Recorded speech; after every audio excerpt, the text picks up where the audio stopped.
Hey everybody, welcome to Average Guy Opinions, or as I'm going to call this episode, The Making of an Alcoholic.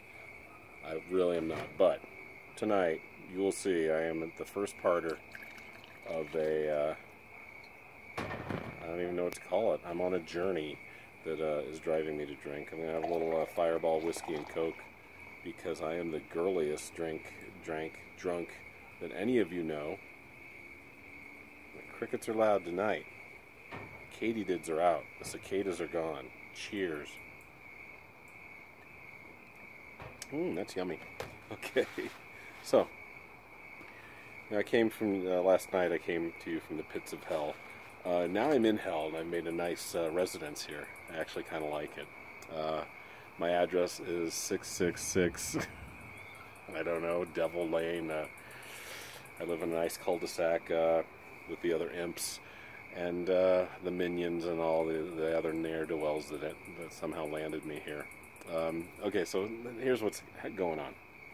As you know, I'm going through a lot of my dad's stuff that he wants me to shred and get rid of, which is fine.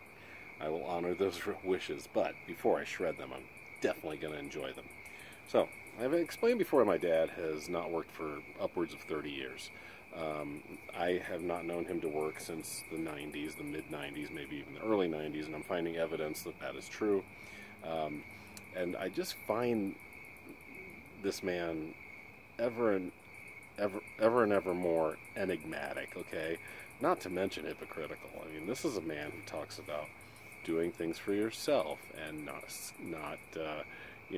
cheating and being forthright. Meanwhile, he dodged the Vietnam draft, and he wears a hat that says U.S. Marines on it, and he hasn't worked in 30 years, and he is constantly dodging the tax man, and he is also he may have some money stuffed away somewhere. So this may be end up an 18-parter. I hope not, but so here's what I found out. He worked for, when I was I lived with him, and I think I've mentioned this before, for those of you who are regulars to this channel. I lived with him from 1985 into 1988, about 3.5 years. My mom and stepdad kicked me out when I was 17, which is fine. Don't worry, Mom, I still love you. And then I went to live with him. And he lived over by East High School, and I commuted in my final semester of my senior year to Jefferson. And I lived a few more years with him when I just needed to figure life out, you know. Excuse me. I worked retail for about 2 years and finally decided that sucked, and I got into college and was able to get into the movie theater and make a decent wage there, enough that I could pay for school and live alone, thankfully. It was a big deal. And by the way, Mom, thank my stepfather, thank Dad for getting me into that cheap apartment. It's still cheap, by the way. I just suggested it to somebody. It's like $1,200 down there, Grosvenor Arms. Grosvenor Arms is where I lived for about 5.5 years, and it was a place where my life completely changed for the better. More. Ooh, that's good stuff. So anyway, what I'm getting at is I have 2 boxes I'm going through. They're labeled EEOC by my father. Employment, basically, I forgot what, it's basically the Office of Employment. Dang it, I feel like an idiot. I should know what that acronym stands for. But here's what he did. He sued the company he worked for. And this is the scary kind of person to me that does this. Like, takes everything that goes on in an office. Now remember, this is the early 90s. This isn't now when things are way more politically correct than they were 25 to 30 years ago. This is, Bill Clinton was president, let's put it that way, right? And just some of the things he collected and observed and wrote down. It's like he's that secret guy in the corner. You think he's doing his work. No, he's collecting information for a lawsuit to be named later. And I wish I were making this up, but this is all true. So, some things I found that were interesting. Excuse me. Like this, I'm going to need my glasses for this. I'm going to need everything. I need fire, liquor, soda, and glasses. But, yeah. So, like this says, hand me the dryer, dear. Now, if you worked in the 80s or 90s, you saw stupid shit like this in every office, every warehouse in this country. and you either laughed at it or you blew it off. No, there are people like my dad that actually collected this shit and turned it into a lawsuit. And by the way, I believe he won this lawsuit, and I have not found what he what he collected. I will probably not disclose that anyway, because it might be a lot, but I have no idea. But I believe he won this lawsuit and got some sort of settlement or award. So basically it says, hand me the hairdryer, dear, and it has him handing her a gun. So, very nice. But, like I said, if you worked anywhere in the 80s, 90s, and beyond, or not, maybe not beyond, but this was a nice little thing that somebody wrote that was torn up and then retaped. This was something really stupid that says, you remember, I don't know if you remember the movie Flatliners that came out in the early 90s, had Julia Roberts and Kiefer Sutherland, I think Kevin Bacon in it. It says, Fatliners, about life after death after lunch. Just stupid, dumb jokes. I think these are I don't know if these are two fat people making love. I can't even tell what that is. And then a bunch of dirty limericks. She wasn't very good at limericks, this person, but there once was a man named Mark who liked to play alone in the dark, and when he was done, it had been sex for just one. Actually, this one isn't too bad. And sometimes it lacked all its spark.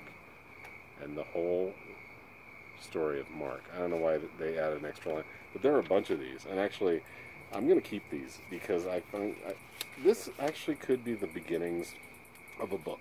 You know, like this. Apparently, this is harassment. When flowers money, because I guess I don't know what the flowers are for. I assume they were some condolences or to be nice to somebody. Hey Joe, which is my dad, and he collected 2 of these. Apparently this was some sort of harassment. Very odd.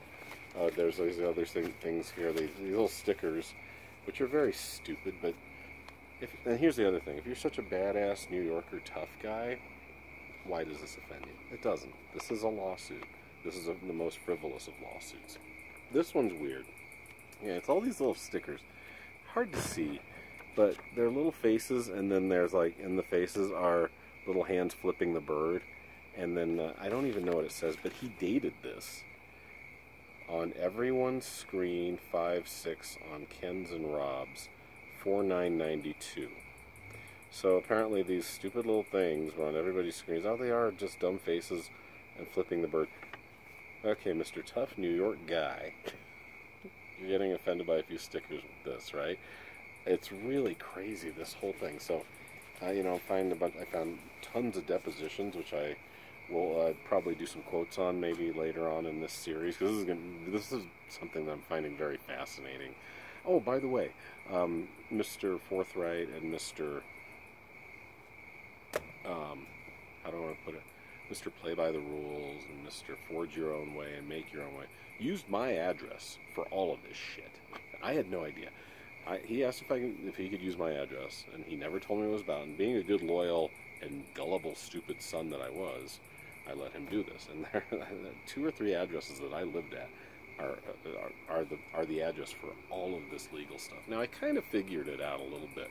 You know, you see where the stuff's coming from. But I was so busy living my own life. You know, I had just started dating my ex-wife. We had we were at the end of the place I'd lived, the Grosvenor Arms place I told you about. We went to another place on about 10th and Washington and lived there for a couple of years, and then another place after that for a couple of years before we moved to Cleveland. And, you know, we're living life. We're in our mid to late 20s. We're going out having fun, enjoying each other, getting to know each other for 3.5 years before we got married. Meanwhile, he's doing this shit. And so, you know, I don't know. There's so many thoughts going on in my head about this whole situation. I find it so odd. And just, really in a lot of ways, just very, very sad. I still am trying to figure out who exactly this man is. I know my mom, when she watches this video, will be like, wow, I thought I knew the guy. I don't think anybody knows the guy. I'm really I don't know what goes on in a mind that just sits there and collects information and waits for the payoff. I mean, I know there are a ton of people like that, but I just didn't think my father was one of them. All right, well, so that's part 1. Like I said, I don't know how many parts this will be, but I'm continuing to dig through boxes and find crazy stuff. So see you guys next time. Thanks for listening to part 1 of whatever I'll call this. See you next time. Bye.